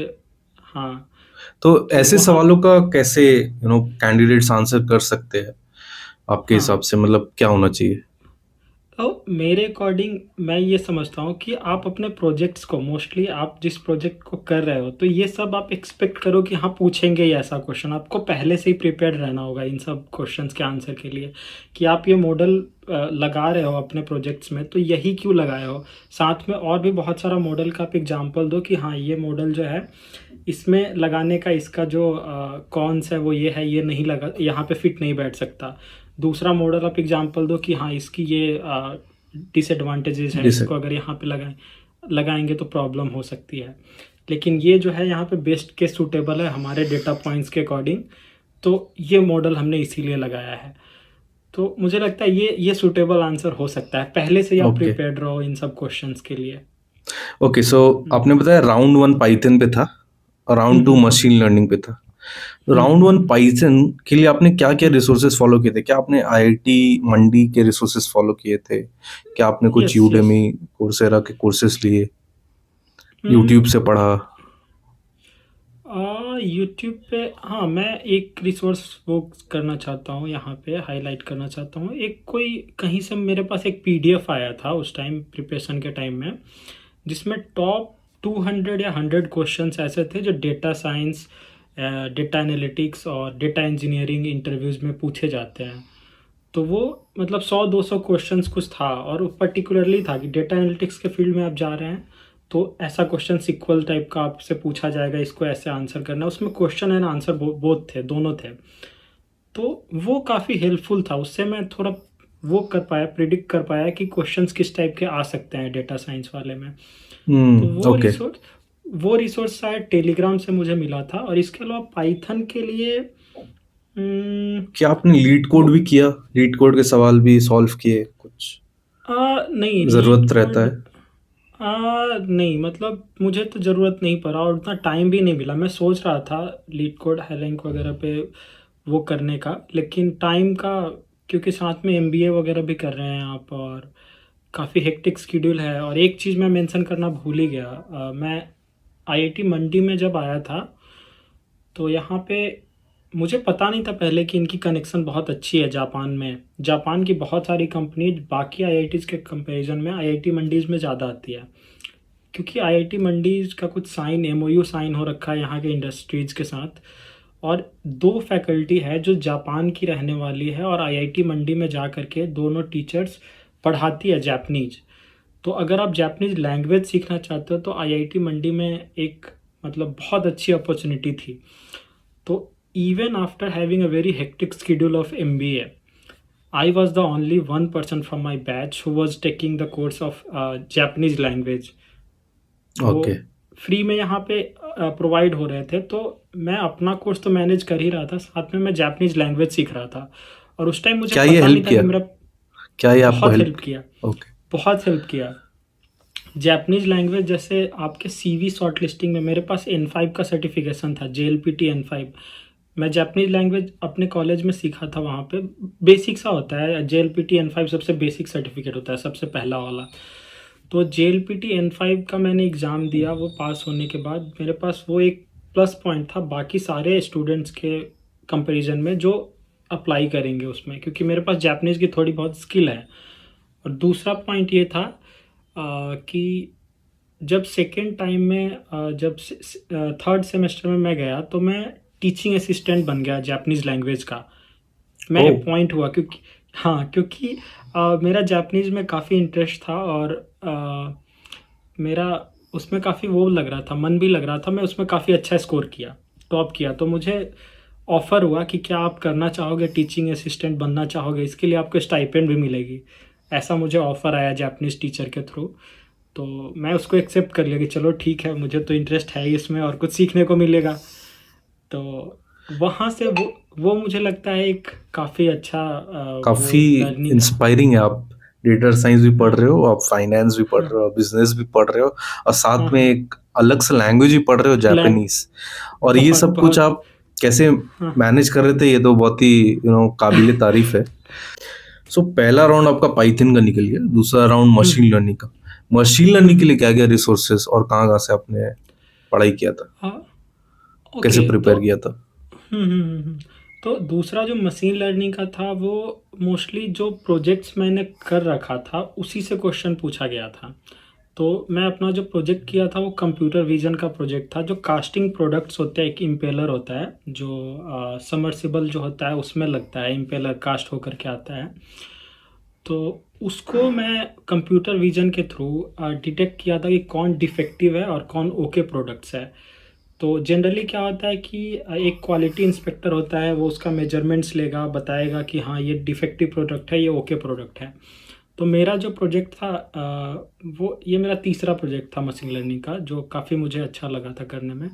तो मैं अपने मॉडल को ट्रेन किया था इस वे में कि आपको बस एक पर्टिकुलर डिस्टेंस है जहाँ पे रखना होगा, और इम्पेलर का जो कास्टिंग वाला प्रोडक्ट है वो वहाँ पे रखना पड़ेगा। और उसमें वो बस एक फ़ोटो लेगा और फ़ोटो देख करके बताएगा कि डिफेक्टिव है या ओके प्रोडक्ट्स है। तो ये था मेरा एक प्रोजेक्ट। तो ओह! बेसिकली उन लोगों ने मुझे इन्हीं सब चीज़ों पे क्या इर्द-गिर्द क्वेश्चन क्वेश्चन पूछा किया। कि आपने। हाँ, और बाकी मैं लॉजिस्टिक रिग्रेशन का भी एक वो फाइनेंशियल डेटा था किसी कंट्री का, केन्या का था शायद। केन्या का एक, जैसे अपने यहाँ रिज़र्व बैंक होता है उसका सेंट्रल बैंक कोई था, जिसका डेटा था, तो वो एनालाइज़ किया था उसका इन्फ्लेशन ऐसा रेट डेटा वगैरह का। पब्लिकली अवेलेबल रहता है? हाँ, कि हाँ, वो केन्या केन्या का जो डेटा है वो पब्लिकली अवेलेबल था, क्योंकि वो अपना पब्लिश किया था, इन्फ्लेशन रेट वाला कुछ था। तो वो सर, मुझे एक सर थे मेरे जो प्रोफ़ेसर थे, उसी पे काम कर रहे थे। तो वो उन्होंने मुझे ये गाइड किया था कि इसका करके दिखाओ, और सिर्फ़ अकेले नहीं, उस प्रोजेक्ट में हम लोग 4 लोग थे, 4-5 लोग थे, जो मिल कर के वो बाकी रिग्रेशन वगैरह का काफ़ी प्रिंसिपल्स वगैरह वो करके और वो लगाया था। तो हुँ। इंटरव्यू से पहले अपने सारे प्रोजेक्ट्स को काफ़ी अच्छे से अगर आप पढ़ लेते हो और उसमें क्या-क्या आप अप्लाई किए हो, तो शायद मशीन लर्निंग का वो हो सके, मतलब आप क्रैक कर लोगे। लेकिन स्टिल वो क्वेश्चन मुझसे सेकंड इंटरव्यू मेरा इतना टफ था कि I was not confidence about me कि मेरा होगा ही, कि लेकिन फिर बाकी सब इंटरव्यू के रिजल्ट के पहले ही उसका रिजल्ट आया। जस्ट इंटरव्यू ख़त्म हुआ और कुछ घंटों बाद ही पता चला कि नहीं, आपका हो गया है। तो थोड़ा-सा एक अंदर से सैटिस्फैक्शन वो मिला कि चलो तो अच्छा है। प्रोजेक्ट्स, जैसा कि मैं समझ पा रहा हूँ कि प्रोजेक्ट्स काफ़ी इम्पोर्टेंट रोल प्ले किया आपके हायरिंग में। हुँ, हुँ, हुँ। तो यस, यस। किसी को लेट्स से ऐसे प्रोजेक्ट्स ढूँढने हैं जो क्लोज़ टू इंडस्ट्री स्टैंडर्ड्स है और हुँ, हुँ, जिसकी हुँ। मदद से लोग हायर हो सकते हैं। हुँ, तो हुँ, हुँ। ऐसे कौन से वेबसाइट्स है या कैसे, हुँ, हुँ। लेट्स से मैं एक फ्रेशर हूँ और मेरे हुँ, को हुँ। जानना है कि इंडस्ट्री में किस लेवल के प्रोजेक्ट्स होते हैं। हुँ, तो हुँ, ऐसे कोई हुँ। पर्टिकुलर वेबसाइट है या कोई चैट जीपीटी के थ्रू किस तरीके से हाँ, मैं हाँ। ये पता लगा पाऊँ कि भाई ये प्रोजेक्ट्स कर लेने से बेहतर होगा? हुँ, हुँ। तो मुझे अभी लगता है कि चैट जीपीटी एक बहुत ही बढ़िया रिसोर्स है। अगर आपको किसी चीज़ का डेटा भी चाहिए, अगर आपको वेबसाइट नहीं पता है कि इस टाइप का डेटा जो मुझे ओपन सोर्स डेटा जो मिल जाए जिसको मैं एनालाइज़ कर सकूँ, फाइनेंस का डेटा हो या किसी चीज़ का डेटा हो, जो आपको लगता है कि मैं जिस इंडस्ट्री को फ़ोकस कर रहा हूँ, उसमें अगर करना चाहता हूँ, उस पे आप सेल्फ मतलब खुद से एक प्रोजेक्ट बनाना चाहते हो, खुद से करके देखना चाहते हो, तो आप डेटा का सोर्स वहाँ से लो। और इवन आइडियाज़ भी चैट जीपीटी दे सकती है। मतलब मेरे टाइम में चैट जीपीटी जब आ गया था ना, तो किसी और से कुछ पूछने की ज़रूरत ही नहीं थी हमें। अभी चीज़ें बहुत ज़्यादा स्मूथ हो गई। Even for me, when I work in my company, तो बहुत सारी चीज़ है जो हमें पता नहीं होता है, लेकिन इनबिल्ट वहाँ पे एआई एजेंट है कंपनी का, जो हम यूज़ कर सकते हैं और पता कर सकते हैं कि अच्छा ये यहाँ पे है, ये ऐसे होता है, ऐसे होता है। वरना ट्रेनिंग में तो सालों लग जाती है, आप नहीं सीखोगे बहुत सारी चीज़ें। लेकिन अभी मैं बहुत कम टाइम में चीज़ों को जान पाया हूँ या काम कर ले रहा हूँ यहाँ पे। इसका एक रीज़न ये भी है कि यहाँ पे एआई एजेंट्स काफ़ी है, जो चीज़ों को जानने में काफ़ी हेल्प करता है। चीज़ें ऑर्गेनाइज़ हो गई है एआई के आने के बाद। ओके। तो मुझे चैट जीपीटी एक अच्छा सोर्स है, आप अगर करना चाहते हो, किसी डेटा के बारे में जानना चाहते हो तो। आपको क्या लगता है एआई डेटा रोल्स को कम कर देगा या फिर स्टेबल रखेगा या फिर इंक्रीज होंगे डेटा रोल्स इन फ्यूचर? आपको क्या आ, लगता है? जैसे जितने भी एआई मॉडल्स है वो सब तो डेटा पे ही काम कर रहे हैं, डेटा के थ्रू ही। तो मुझे लगता है कि एक अलग टाइप की रोल्स जो है वो आएगी निकल के।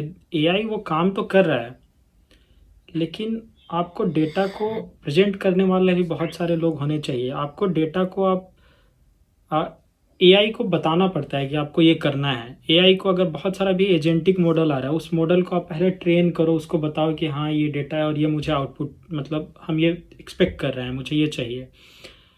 तो अगर आप डेटा साइंस, अभी डेटा साइंस के फील्ड में भी एआई का काफ़ी अच्छा रोल है, तो अब रोल्स बढ़ रही है, लेकिन एआई के थ्रू आप चीज़ों को काफ़ी ज़्यादा फाइन कर सकते हैं। बहुत चीज़ें जो आप जानना चाहते हो वो आपको मिलेगी। तो इससे रोल्स कम तो नहीं होंगे डेटा साइंस के फील्ड में, लेकिन हाँ चीज़ें इवॉल्व काफ़ी हो रहा है ज़्यादा, बेसिकली हाँ इवॉल्व फील्ड। हो रहा है, हाँ हाँ बेसिक वो इवॉल्व हो रहे हैं चीज़ें। ओके। हम्म सो वापस आते हैं आपके इंटरव्यू प्रोसेस पर। सो पहला राउंड हम्म पाइथन, दूसरा राउंड मशीन लर्निंग, क्या हम्म।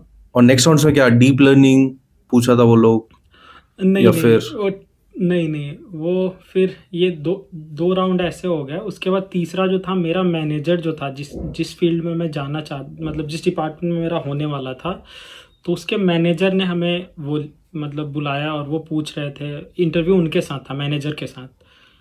तो वो मतलब बेसिक सा क्वेश्चन पूछे, जो वहाँ पे टूल जो यूज होते थे, कि आपको सी प्लस प्लस में आपको आती है सी प्लस प्लस, सी आती है और पाइथन आती है, तो सब जो जो आती थी थोड़ी बहुत वो बोला।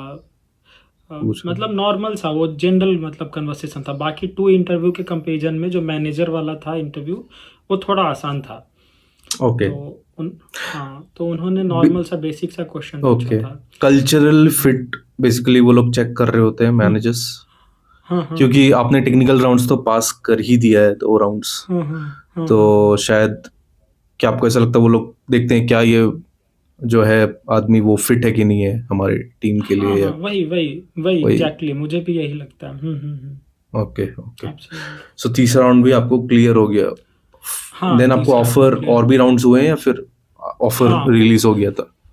नहीं नहीं, उसके बाद दो राउंड्स हुआ था, जिसमें से एक राउंड जो था वो सीईओ के साथ था, जो कंपनी का फाउंडर था उसके साथ था। वो काफ़ी मतलब मुझे लगा कि कैसे, थोड़ा सा मेरे लिए वैसा वाला सिचुएशन था कि कैसे इसको हैंडल करेंगे। सीईओ आ रहा है मेरा फाइनल राउंड इंटरव्यू लेने। तो फाइनल राउंड सीईओ के साथ हुआ, और वो इंटरव्यू मुझे लगता है आधे घंटे के लिए था। वो 15-20 मिनट ही चला था इंटरव्यू, उससे ज़्यादा नहीं चला था। तो राइट। सीईओ खुद आए और पूछ रहे थे कि उन्होंने क्वेश्चन ये नहीं पूछा कि क्या आती है क्या नहीं आती है। वो मुझसे विजन पूछ रहे हैं कि तुम क्या करना चाहते हो, what's your vision after 5 years, where you want to see yourself, ऐसे टाइप का वो। और विजन से रिलेटेड क्वेश्चन उन्होंने ज़्यादा पूछा, और कौन से फील्ड में ज़्यादा इंटरेस्टेड है हम, वो पूछे। तो ये सब करने के बाद फिर उन्होंने पूछा कि कोई प्रॉब्लम तो नहीं है जापान में शिफ्ट होने में। तो मैं उनको बताया कि नहीं, यहाँ पे मैं फ़र्स्ट टाइम आ रहा हूँ, किसी दूसरे कंट्री में फ़र्स्ट टाइम जा रहा हूँ, कोई फ्रेंड्स नहीं है वहाँ पे, तो काफ़ी प्रॉब्लम तो है, थोड़ा सा अंदर मन में तो वो है। तो उन्होंने बोला कि मेरे जो एचआर टीम्स है, तो एचआर टीम आपको इवन रूम लेने में, मैं उनको रूम का प्रॉब्लम बताया था कि मैं वहाँ पे कैसे रहूँगा, क्या करूँगा, मुझे रूम लेना कैसे है। मुझे जापानीज़ आती है, लेकिन उतनी भी नहीं आती है कि मैं खुद से कर लूँ सब कुछ। N5 लेवल मतलब बेसिक होता है। तो वो बोले कि अच्छा ठीक है, आप ये करो, मेरे सारे एचआर की टीम है, सारा कुछ आपको कर करके दे देगी, उसके लिए आपको टेंशन लेने की ज़रूरत नहीं है। तो वो राउंड ओके बहुत स्मूथली, सीईओ के साथ बहुत स्मूथली गया। वो बस ये चाह रहे थे कि मैं आऊँ उनके यहाँ, मतलब ऐसा वाला हो गया। Okay okay. हाँ सो हाँ डीप लर्निंग ज़रूरी नहीं है जॉब लेने के लिए as a fresher? Let's say अगर कोई जॉब लेना हाँ चाहता हाँ। है, डीप लर्निंग या फिर कुछ और कॉन्सेप्ट्स, क्लाउड सर्विसेज न्यूरल सीखना है, नेटवर्क्स। न्यूरल हम्म। नेटवर्क्स वगैरह, क्या वो ज़रूरी नहीं है? हाँ नहीं नहीं, ऐसा नहीं है कि ज़रूरी नहीं है। मतलब ये डिपेंड करता है रोल टू रोल। मैंने जो बताया वो अपने एक्सपीरियंस के अकॉर्डिंग, जो मेरे साथ पूछा गया था वो। पूछा गया। और हाँ हाँ, वो मैंने बताया था। लेकिन अगर कोई इसी फील्ड में काम करना चाहता है, अगर डेटा साइंस के फील्ड में, एआई के फील्ड में, डेटा साइंस तो खैर वो सिर्फ थोड़ा देर के लिए सीमित हो जाता है। आप मशीन लर्निंग चले जाओ तो डेटा साइंस का उतना ही वो हो जाता है। बाकी डीप लर्निंग वाला जो रोल होता है ना, वो थोड़ा आप काफ़ी अपने आप को पूरा एआई के फील्ड में आप उतारना चाहते हो, एडवांस करना चाहते हो, तो डीप लर्निंग आपको सीखनी पड़ेगी। वो तो काफ़ी एडवांस नॉन है इवन है। नेगोशिएबल है फिर। हाँ, अगर आप एआई हाँ। इंजीनियर्स वगैरह के हुँ, रोल्स को ट्राई कर रहे हो तो यू हैव हाँ। To learn deep learning basically. हाँ, वो सीखना पड़ेगा, लेकिन अगर आप डेटा एनालिटिक्स के फील्ड में जाना चाहते हो तो आपको डीप लर्निंग की उतनी ज़रूरत नहीं होगी, मुझे डीएसए ऐसा फील होता है। क्या डीएसए सीखने की ज़रूरत है? हाँ, ये मेरे रोल के अकॉर्डिंग तो अभी मुझे उसका यूज़ नहीं हुआ है, लेकिन मुझे लगता है कि हाँ, ये ज़रूरत तो है। या डेटा ओके। साइंस के लिए तो बहुत काफ़ी इम्पोर्टेंट है डीएसए डीएसए। आपको। हाँ, हाँ, हाँ। ओके, वो ओके। वो तो होनी चाहिए। हुँ।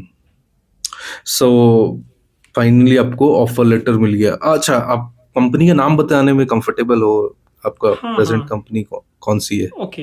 हाँ, प्रेज़ेंट कंपनी जो है वो जीनी आईएनसी लिमिटेड करके है, जीनी। ओके, तो ये टोक्यो के शेयर मार्केट में भी लिस्टेड है, और अपने इंडिया में भी इसका एड पुशअप के नाम से इसका ब्रांच है। अमेरिका में भी ब्रांच। है, जेल्टो जेल्टो के नाम से। बाकी वियतनाम, इंडोनेशिया और काफ़ी अदर कंट्रीज़ में, दुबई वगैरह में भी है। तो है काफ़ी, मतलब कंट्रीज़ में प्रेजेंट है। आपने ज़रूर कुछ चीज़ें बहुत ही सही की होगी और कुछ चीज़ें में आप सही नहीं कर पाए होंगे। बेसिकली आपको लगा होगा कि वो नहीं करना चाहिए था आपको। बेसिकली हम्म, मिस्टेक्स क्या आपने इस जर्नी में आपने आपने किया और फिर क्या वो चीज़ें किया जो आपको लगा कि श्योर शॉट ये तो बहुत ही बढ़िया मैंने किया। तो आपको क्या लगता है कि आपके मिस्टेक्स कौन-से थे जो आपको नहीं करना चाहिए था? हम्म, और फिर हम्म। वो मिस्टेक्स आगे के जो लर्नर्स हैं, जो एस्पिरेंट्स हैं, वो लोग नहीं करे तो बेहतर होगा और आपके मिस्टेक से वो लोग सीख पाएँ। मैंने क्या सही किया वो मैं बताना चाहता हूँ जी, कि जब एक टाइम में क्या हुआ था कि जहाँ पे मैं मैन्युफैक्चरिंग सेक्टर में जॉब कर रहा था, वो मुझे लगा था कि अब मुझे नया कुछ सीखने को मिल ही नहीं रहा है। मैं वहाँ पे था, मैं सारे चीज़ जो कंपनीज़ में करा जा रहा था वो मैं सीख गया था। इवन मैं कंपनी के लिए रिक्रूट कर रहा था, कंपनी के मार्केटिंग टीम के साथ जा रहा था, कंपनी के सर्विसिंग टीम के साथ जा रहा था, कंपनी का वो सप्लाई चेन मैनेजमेंट वाला कहीं से उसका वो सप्लायर आ रहा है तो उसके साथ जा रहा था। मैं कंपनी में प्रेजेंटेशन जो इन्वेस्टर आ रहे थे उनके साथ मैं दे रहा था। तो इतना ज़्यादा डाइवर्सिफ़ाई हो गया था और मुझे लग रहा था कि इससे आगे अब कहीं बढ़ा ही नहीं जा सकता है। मतलब ये मुझे लग रहा था कि अब हो गया, इस कंपनी में इससे एक वो हो गया था कि स्टैग्नेंट। इससे, हाँ, वो वैसा हो गया था। तो मुझे लगता है सबसे अच्छा डिसीज़न था कि वहाँ से छोड़ना। ओह! अगर मैं नहीं छोड़ता उस कंपनी को तो फिर मुझे लगता है कि वो कंपनी मुझे तो कभी नहीं छोड़ती, क्योंकि मैं मल्टीटास्किंग स्टाफ था, सब कुछ कर रहा हूँ कंपनी के लिए, और सैलरी भी वो लोग बहुत कम देते थे। अभी जो है, अभी से तो बहुत ही कम, लेकिन इंडिया के अकॉर्डिंग भी सैलरी जो थी कुछ कुछ उतनी अच्छी नहीं थी। तो वो चाहते थे कि ऐसे स्टाफ तो हमारे पास रहे ही, छोड़ करके नहीं जाने चाहिए। लेकिन फिर मुझे लगा कि नहीं, यहाँ पे रहना मेरे ग्रोथ के लिए सही नहीं है। मैं भले ही ग्रोथ तो मैनेजमेंट पोस्ट पे बहुत ईजिली चला आया यहाँ पे, लेकिन अब सैलरी वगैरह इंक्रीज करना मुझे नहीं लग रहा था कि हो पाता वहाँ पे। और बहुत सारी बात थी और इंटरेस्ट भी होता है, डेटा साइंस वगैरह मैं पढ़ रहा था, उसका यूज ही नहीं हो पा रहा था मेरा। मैं हुँ, मद्रास से वो कोर्स कर रहा हूँ, साथ में घर पे जाने के बाद पढ़ रहा हूँ उन सब चीज़ों को, लेकिन इसका कोई नाता ही नहीं है। वो अलग चीज़ है और यहाँ पे मैं अलग डायरेक्शन में जा रहा हूँ। Right, right. ये था कि मतलब जॉब छोड़ना एक अच्छा डिसीजन था। और दूसरा, मुझे लगता है कि क्या नहीं करना चाहिए था उसमें, तो मुझे लगता है कि अगर आप इंटरेस्टेड हो, अपने जॉब को लेकर के सेटिस्फाइड नहीं हो और आप इंटरेस्टेड हो कि आपको डेटा साइंस करना चाहिए, मतलब इस फील्ड में, तो आपको वेट नहीं करना चाहिए। मुझे लगता है कि आप अभी से ही पढ़ना वढ़ना शुरू करो चीज़ों को, जब भी आप पढ़ रहे हो, और पढ़ने के बाद आप कंपनीज में अप्लाई करना शुरू करो। कई बार आप रिजेक्ट हो सकते हो, इसमें कोई वो नहीं है इंटरव्यूज़ के टाइम में, लेकिन आपको एक्सपीरियंस जो गेन होगा वो आपके नेक्स्ट इंटरव्यू के लिए आपको प्रिपेयर करेगा। तो अगर आपको डेटा साइंस की थोड़ा बहुत भी कुछ नॉलेज है तो आप अप्लाई कर सकते, अगर आप स्विच करना चाहते हो अपने करेंट इंडस्ट्री से और दूसरे इंडस्ट्री में, तो डेटा क्विक, साइंस वाले इंडस्ट्रीज में। हाँ, वो तो आप क्विक होना अप्लाई, चाहिए। हाँ, क्विक होना चाहिए और आप चीज़ें सीखते रहो, कोई दिक्कत नहीं, लर्निंग आपकी हमेशा होते रहेगी। मेरे साथ भी, मैं जब से इस कंपनी को ज्वाइन किया हूँ तब से बहुत सारी नई नई चीज़ें सीख गया हूँ। लेकिन यहाँ पे आने के बाद मुझे बहुत सारी नई नई चीज़ें सीखने को मिली। मैं सिर्फ सिक्वल के बारे में जानता था, यहाँ पे प्रोम क्यूएल, ट्रेस क्यूएल सब वगैरह सब करना पड़ा। ओपन टेलीमेट्री से कैसे स्पैन वगैरह डाल करके हम डेटा को ट्रैक कर सकते हैं वो सब पता चला मुझे। जो रियल कोडिंग है उसमें आप स्पैन वगैरह ट्रेसर स्पैन डाल करके आप चीज़ों को कर सकते हो ट्रेस क्यूएल के थ्रू ओपन टेलीमेट्री से। ये सब चीज़ें मुझे काफ़ी अच्छा लगा। इसके जी। अलावा ए बी टेस्टिंग जो है हमने डेटा साइंस में जो पढ़ा था बहुत बेसिक सा कॉन्सेप्ट है। जब भी हम लोग सॉफ्टवेयर में कुछ नया रिलीज़ करते हैं, नया अपडेट करते हैं, तो उसमें हमें ए बी टेस्टिंग करना होता है। तो ये तो वो चीज़ें हैं जो वहाँ पे किए थे, लेकिन रियल लाइफ में जो यूज़ कर रहे हैं तो ये जो एक्सपीरियंस मिल रहा है कि पुराने हमारा डेटा जो आ रहा है उसमें नए डेटा में ए और बी दोनों हो गया, दोनों में क्या डिफरेंसेस है, वेरिएशंस जो आ रहे हैं वो हम लोग एज ए इंजीनियर यहाँ पे वो कैलकुलेट करते हैं। तो ये सब चीज़ें हो गई। बाकी मोस्टली जो होती है वो कोडिंग सी प्लस प्लस वगैरह में होती है। तो अगेन मतलब हम जो डेटा साइंस के लिए पढ़ रहे थे तो मोस्टली पाइथन फोकस थे। यहाँ पे C plus plus generally software development type का काम हो रहा है तो ज़्यादा सी प्लस प्लस में ही सारी चीज़ें यहाँ पे हो रही है। तो ओके। चीज़ें तो सीखते जा रहे हैं। पॉइंटर्स वगैरह जो होते हैं सी प्लस प्लस में जो उससे काफ़ी अलग है, तो ये सब चीज़ें सीखने को मिली है। तो लर्निंग आपकी हमेशा होती रहेगी, लेकिन आपको वो पॉइंट लेना है, डिसीजन उस पॉइंट ऑफ टाइम पे लेना है कि जितना आपको आती है उसी के अकॉर्डिंग आपको अप्लाई करना शुरू कर देना चाहिए, क्योंकि आपकी लर्निंग फिर ग्रो होते रहेगी। अगर आप अप्लाई नहीं करोगे तो चीज़ें आप भूल सकते हो, लेकिन आप अप्लाई करते रहोगे, उसमें लगे रहोगे, तो मुझे लगता है कि ये काफ़ी हेल्पफुल होगा आपके लिए अगर लाइफ में कैरियर स्विच करना चाहते हो दूसरे इंडस्ट्री में। राइट। तो आपने इंटर्नशिप्स वगैरह भी किया था कॉलेज के टाइम में? हाँ हाँ, कॉलेज के टाइम में डेटा साइंस में, इंटर्न्स स्पेसिफिक डेटा साइंस में डेटा साइंस के फील्ड में तो एक प्रोजेक्ट्स वगैरह जो थे वही वही था। वही था। और एक केपीएमजी का ऑनलाइन डेटा एनालिटिक्स का इंटर्नशिप था, वो बीटेक के टाइम में ही करा था। आईआईटी वो मंडी वर्चुअल, के टाइम में इंटर्नशिप नहीं हाँ किया आपने?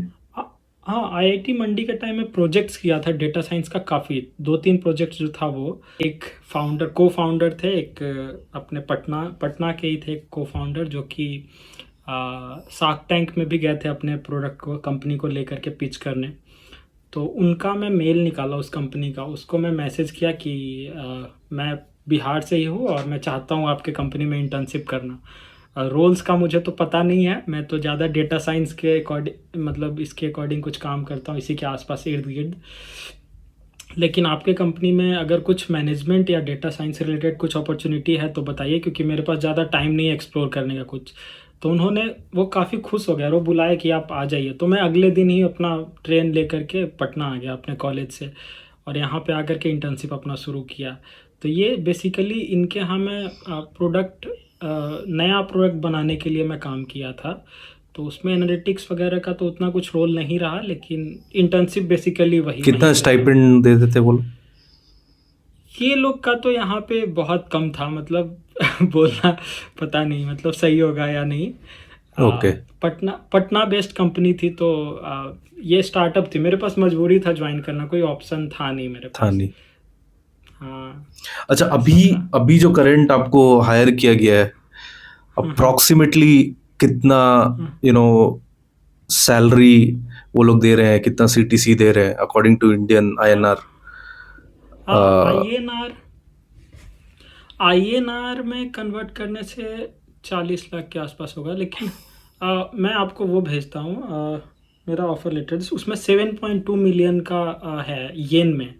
ओके। 72 लाख का येन, तो उसको कन्वर्ट करने पे वही 40-42 लाख के आसपास होगा, कुछ वैसा ही। ओके। सो तो फ्रेशर के उसमें लिए तो काफ़ी हाँ बड़ी बात है ये। हाँ हाँ हाँ, वही तो यहाँ पे।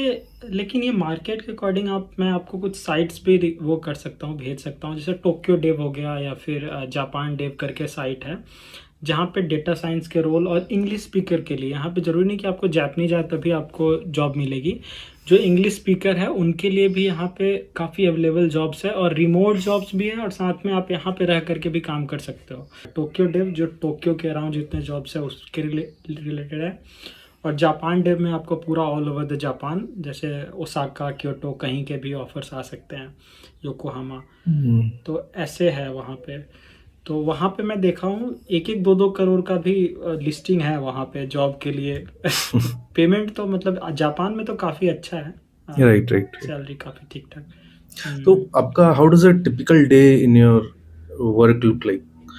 कैसे कितने बजे स्टार्ट होता है, कितने हुँ। बजे खत्म होता है? उसके दौरान आप क्या-क्या एक्टिविटीज़ करते हो? जस्ट नॉर्मल एक ब्रीफ ओके। हाँ, हाँ। ओवरव्यू एक टाइप का अगर आप दे सकते हो तो काफ़ी हाँ, अच्छा हाँ। होगा हमारे यूज़र्स के लिए, हुँ, हुँ। हमारे ऑडियंस जैसे के कि लिए। डे टू डे ओके आते हैं उस पे। जैसे डे टू डे लाइफ में हमारे यहाँ सुबह 10 से लेकर के 7 बजे तक शाम में काम होती है। टोटल 9 घंटे ऐसे होते हैं, लेकिन 1 घंटे का ब्रेक बीच में कभी भी ले सकते हैं। तो 8 घंटा काम और 1 घंटे का ब्रेक। तो यही है टोटल, मतलब आपको इतना आवर आपको करना है काम। इसके अलावा क्या होता है कि डे टू डे रूटीन ये होता है कि जाने के बाद हमारी एक मीटिंग होती है जिसको हम लोग डेली स्क्रम बोलते हैं। तो हमारी डेली स्क्रम होती है, उसमें जो भी हम लोग को प्रोजेक्ट असाइन किया हुआ रहता है, तो उस प्रोजेक्ट्स का क्या प्रोग्रेस है, उसमें क्या प्रॉब्लम्स आ रही है, तो वो सारा उसमें डिस्कस करना होता है। सारे टीममेट्स यहाँ पे बैठे होते हैं, और मेरे टीम में क्या है कि जापानीज स्पीकर के साथ साथ मैं जीआई टीम में हूँ, जीनी इंटरनेशनल। तो उसमें वियतनाम टीम भी मेरे साथ है, चाइना के भी कुछ लोग हैं, चाइना, वियतनाम और मैं इंडिया का भी एक हूँ। तो इसमें क्या होता है कि सब इंग्लिश में ही बात करते हैं, तो ज़्यादा प्रॉब्लम उसमें नहीं होती है। तो अपना जो भी प्रॉब्लम है वहाँ पे रखो, वो लोग अपना सॉल्यूशन प्रोवाइड करेंगे। डेली स्क्रम में ऐसे ही होगा। अगर प्रॉब्लम नहीं है तो आप बताओ कि ये मेरा प्रोग्रेस है, कोई दिक्कत नहीं है, फिर आप जा करके उस पर काम करो। और हर वीक में, जैसे डेली स्क्रम तो एवरीडे होगा, एक वीक में एक दिन को छोड़ करके जिस दिन हमारा स्प्रिंट रिव्यू होगा, स्प्रिंट रिव्यू नहीं, स्प्रिंट रिव्यू का दिन होता है, स्प्रिंट प्लानिंग जिस दिन होगा उस दिन डेली स्क्रम नहीं होगा, क्योंकि स्प्रिंट प्लानिंग काफ़ी लंबा टाइम होगा। उसमें प्रोडक्ट मैनेजर जो आएगा, स्प्रिंट प्रोजेक्ट क्या मैनेजर होता है? है। स्प्रिंट अगर आप बता पाओ?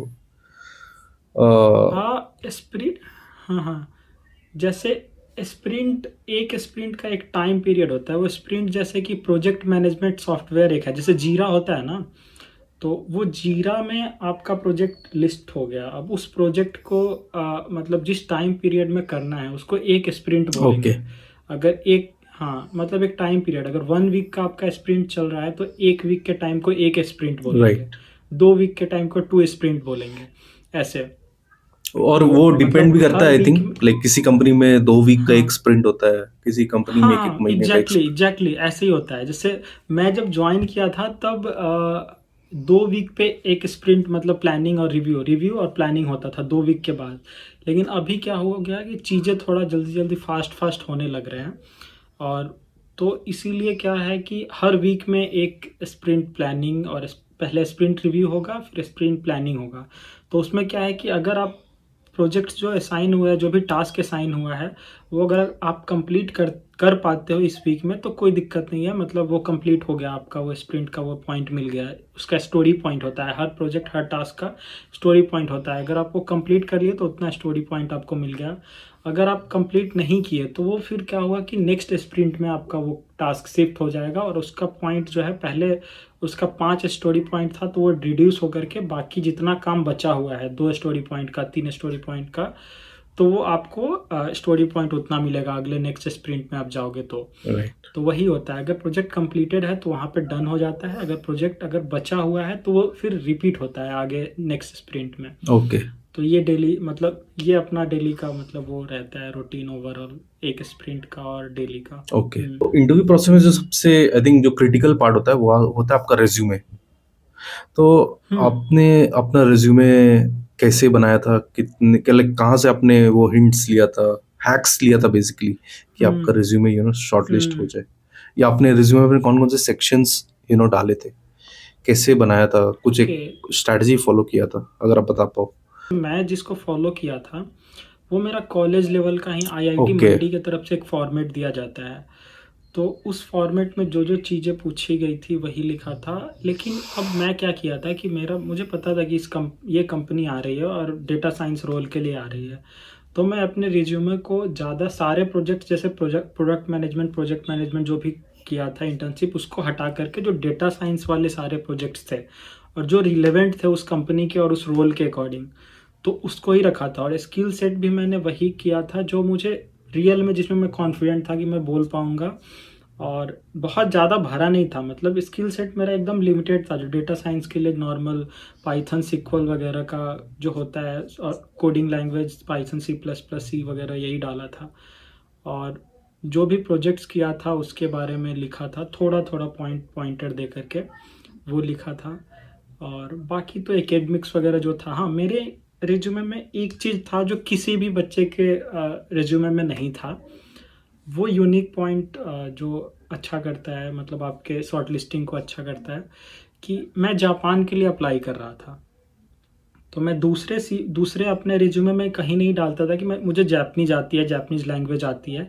लेकिन इस रिज्यूमे में जो जापान की कंपनी थी उसके लिए मैं ये ऐड किया था अपने रिज्यूमे को, कि मेरे पास JLPT N5 का सर्टिफिकेशन है, जापानीज़ लैंग्वेज मुझे आती है, मैं as a teaching assistant work किया हूँ IIT मंडी में, प्रोफेसर के अंडर में टीचिंग असिस्टेंट बन के बीटेक के बच्चे को मैं जापानीज़ लैंग्वेज पढ़ाने में हेल्प करता था।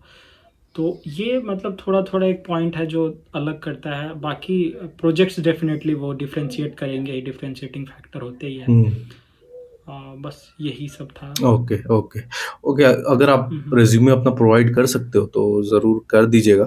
मैं डिस्क्रिप्शन बॉक्स में हाँ, अटैच कर दूँगा जस्ट फॉर हाँ। रेफरेंस एस्पिरेंट्स ओके, के लिए, ओके।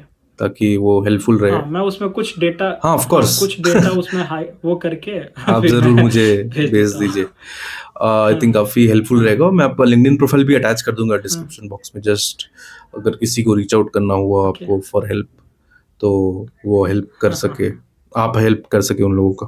हाँ, सो आई थिंक हाँ, दैट्स हाँ। इट। हम लोगों ने काफ़ी कुछ आपसे काफ़ी नॉलेज आपसे एक्सट्रैक्ट कर ही लिया अभी तक। सो हुँ, हुँ। बढ़ते हैं कुछ क्लोजिंग थॉट्स के तरफ। सो हाँ, हाँ।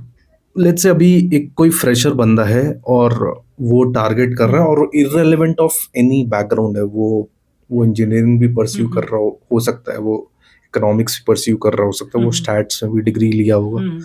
लेट्स से वो हुँ, मैकेनिकल का हुँ। बंदा होगा, लेट्स से वो बीकॉम भी हुँ, परस्यू हुँ। कर रहा होगा, बट उसे डेटा साइंस की फील्ड काफ़ी फैसिनेटिंग लग रही है, एआई काफ़ी फैसिनेटिंग लग रहा है। हुँ, हुँ। तो हुँ, जस्ट हुँ। एक शॉर्ट में अगर आप रोड मैप बता पाओ 6 मंथ्स, हुँ, 8 मंथ्स हुँ। का, कि भाई देख, ये 3 महीने में हुँ। तुम ये कर स्टार्ट कर, ये 2 महीने में तुम ये हुँ, स्टार्ट कर, हुँ। यहाँ से प्रोजेक्ट्स कर, हुँ, हुँ। यहाँ से रेज्यूमे बना, and you are all set. Hmm, hmm. And then तुम इंटर्नशिप का देखो, जैसे आपने इंटर्नशिप का बहुत ही बढ़िया हैक निकाला कि आपने ईमेल किया फाउंडर्स को। हुँ, हुँ, हुँ। तो हुँ, हुँ, हुँ। ऐसा क्विकली आप एक रोड मैप अगर आप बता पाओ 6 मंथ्स 12 मंथ्स का, हुँ, हुँ। जो बच्चा हुँ, अभी हुँ। हुँ, लेट्स से हुँ। कॉलेज में है, या फिर कोई इंसान हुँ, हुँ। स्विच करने का देख रहा है डेटा साइंस की फील्ड में, तो उसके लिए वो हेल्पफुल हुँ, रहे। हुँ। Just a quick, you know okay. 3 month में ये कर लेना चाहिए, 2 महीने में ये कर लेना चाहिए, अगर आप हुँ, बता हुँ। पाओ। हुँ, हुँ, हुँ।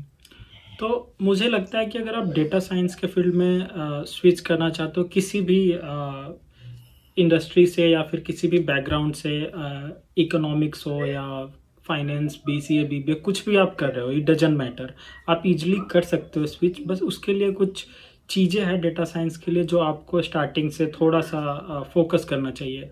सबसे पहले तो कोडिंग लैंग्वेज में आपको पाइथन से स्टार्ट करना चाहिए। सबसे बेसिक लैंग्वेज है, अगर आप पाइथन से शुरू करते हैं तो पाइथन आपके लिए बहुत अच्छा है। आप अगर पाइथन से पहले मतलब कुछ और लैंग्वेज नहीं आता है तो पाइथन आपके लिए सबसे बेस्ट है, वही शुरू कीजिए। तो पाइथन तो एक कंपलसरी है अगर लैंग्वेज लर्निंग का बात करें तो। उससे पहले मैं ये बोलूँगा कि थोड़ा स्टैट्स वगैरह आप सही कर सकते हैं। मतलब स्टैट्स का जो बेसिक्स प्रिंसिपल है वो सब, और मैथ का जो यूज होता है डेटा साइंस में, आइगन वैल्यूज, आइगन वेक्टर का, इवन AI के फील्ड में काफ़ी ज़्यादा ये सब यूज होता है जब डायमेंशन को आप रिड्यूस करते हैं। तो ये सब चीज़ें आप स्टैट्स, मैथ, उसके बाद पाइथन, उसके बाद फिर मशीन लर्निंग का कुछ कुछ चीज़ें जो है अभी काफ़ी ज़्यादा यूज होती है, जो प्रिंसिपल्स ज़्यादा यूज होती है। रैंडम फॉरेस्ट मेथड हो गया, क्लासिफिकेशन बहुत सारा हो गया, के मीन क्लस्टरिंग हो गया, हायरार्कियल क्लस्टरिंग हो गया। तो ये सब मशीन लर्निंग का कुछ कुछ वो है, प्रिंसिपल्स है जो आपको आना चाहिए। मतलब अगर आप डेटा साइंस को अगर वो करना चाह रहे हो कोई भी मॉडल बनाओगे तो ये सब चीज़ तो लगेगी ही लगेगी, तो आपको आना चाहिए। और ये ज़्यादा एडवांस नहीं है, ये आप करना। हाँ, सिक्वल मैं भूल गया, सिक्वल तो बहुत ज़्यादा इंपॉर्टेंट है। आप किसी भी फील्ड में जाओ, सिक्वल आपको आनी आनी चाहिए। मैं यहाँ पे प्रोम क्यूएल या फिर ट्रेस क्यूएल वगैरह यूज कर पा रहा हूँ क्योंकि सिक्वल का बेस है मेरे पास। तो सिक्वल आपको एकदम नॉन आनी आनी नेगोशिएबल है। चाहिए। और हाँ, नॉन निगोशिएबल है। तो डेटा साइंस के फील्ड में हाँ, एक्सेल वगैरह आप बहुत उसको एडवांस कर लो अपना। हाँ, डैशबोर्डिंग के लिए भी मैं बताना चाहूँगा कि आप डैशबोर्ड वगैरह बनाना आपको आना चाहिए, प्रेजेंट करना, क्योंकि डेटा साइंस आप एक्सट्रैक्ट कुछ भी कर ले रहे हो लेकिन आपको प्रेजेंट भी तो करना होगा, किसी को दिखाना भी तो पड़ेगा। तो उसके लिए आपको डैशबोर्ड बनाना बहुत अच्छे से आनी चाहिए, मुझे करेक्ट। लगता है। तो बस बेसिकली यही यही 4-5 चीज़ें हैं जो डेटा एनालिटिक्स या डेटा साइंस के फील्ड में है। किसी भी बैकग्राउंड से हो ये फ़र्क नहीं पड़ता है, आप इजीली स्विच कर सकते हो अगर ये सब चीज़ें आ गई तो। बाकी सीखने के लिए पूरा लाइफ बचा है, आप सीखते रहो, एक बार इंडस्ट्री में इन कर गए तो कोई दिक्कत नहीं है। Right, right. सही बात है। कितने हम्म, कितने महीने लग जाएँगे अगर सही से अगर कोई डेडिकेटेड होके 3-4 घंटे रोज़ पढ़ रहा है, ये रोड मैप फ़ॉलो कर रहा है कि मुझे लगता है मुझे लगता है 6 मंथ्स इनफ होंगे। अगर कोई अगर स्टार्टिंग से अगर बढ़िया से करना चाह रहा है ना, तो पाइथन का कोई अगर कोर्स नॉर्मल सा ले ले तो फिर पाइथन 1 से 2 महीने में, मतलब बहुत अच्छा, 3 महीने ही मान लीजिए आप, 3 महीने तक पाइथन वो करे। 3 महीना काफ़ी ज़्यादा enough time, more than enough time होता है अगर पाइथन को वो करे तो। साथ में आप अपना मैथ और स्टैट्स भी बूस्ट करते रहे। और डेटा साइंस वाला जो एक बुक जो मैं बताया था, इसमें टॉप क्वेश्चंस 100, टॉप 100-200 क्वेश्चंस जो डेटा साइंस के इंटरव्यू में पूछे जाते हैं, वो एक काफ़ी हेल्पफुल मटेरियल हो सकता है इंटरव्यू के टाइम के लिए। तो ये सब चीज़ें तो 6 मंथ मुझे लगता है कि इनफ है। अगर 6 मंथ अगर कोई डेली कर रहा है ये काम, 3 घंटे 2 घंटे 3 घंटे डेली पढ़ रहा है, तो मुझे लगता है वो कर सकता है। एक सिक्वल का कोर्स ले ले, एक पाइथन का कोर्स ले ले और मैथ स्टैट्स को बूस्ट करते रहे। ये 3 चीज़ें हो गई। उसके अलावा आप वो कर सकते हैं अपना डेली जो क्वेश्चंस जो आता है 100 उसका डेटा साइंस के इंटरव्यू के लिए, वो करते रहे। तो मुझे लगता है कि ये ईजी हो सकता है। Okay, okay. 6 महीने। आपके पास लाइक आपने जितने भी रिसोर्सेज़ डिस्कस किए, टॉप क्वेश्चंस, हुँ, हुँ। अगर आपके पास वो मटेरियल्स अवेलेबल है, आप मुझे फॉरवर्ड कर हुँ, देना। हुँ। मैं वो सबके लिंक्स भी हाँ, अपने डिस्क्रिप्शन बॉक्स में, इस वीडियो के डिस्क्रिप्शन बॉक्स में अटैच कर दूँगा जस्ट श्योर। फॉर हाँ, हाँ। Helping out people. काफ़ी हेल्प ओके। मिलेगा उससे भी हमारे ऑडियंस को। हुँ, हुँ। I think that's it. आपके एंड से अगर कुछ क्लोजिंग थॉट्स है तो आप दे सकते हो and then we can close this video. हाँ, ओके।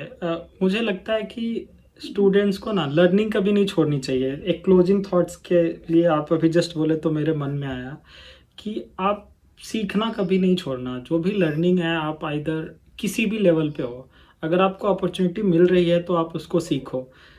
मैं जब स्टार्टिंग में जापानीज़ लैंग्वेज सीखना शुरू किया था तो मुझे कोई आइडिया नहीं था कि मैं जापान में वर्क भी करूँगा। मैं बस सीखना चाह रहा था कि चलो कुछ नया सीखने को मिल रहा है और ये फ्री है। Even it it would have been paid तो भी मैं करता उस कोर्स को, क्योंकि इंटरेस्ट आ रहा था कुछ नया सीखने का। सेम मैं जब बीटेक टाइम में था तो वहाँ पे डेटा साइंस आया था। मेरे बैच के किसी ने वो डेटा साइंस के कोर्स के बारे में, सबको मैसेज गया होगा कि डेटा साइंस का कोर्स आया है आईआईटी मद्रास से, आप मतलब करो इनरोल। लेकिन किसी ने नहीं किया बीटेक में जाने के बाद डेटा साइंस के कोर्स को। लेकिन मुझे कुछ सीखना था, नया कुछ जानना था, तो मैं हमेशा से इंटरेस्टेड रहा हूँ चीज़ों को सीखने में। तो लर्निंग कभी नहीं छोड़ो आप, अगर कभी भी अपॉर्चुनिटी दिखे तो। थैंक यू सो मच आकाश, मेरे चैनल पर आने के लिए और हमारे ऑडियंस को एनलाइटन करने के लिए आपके एक्सपीरियंस से। Thank you so much. Thank you sir.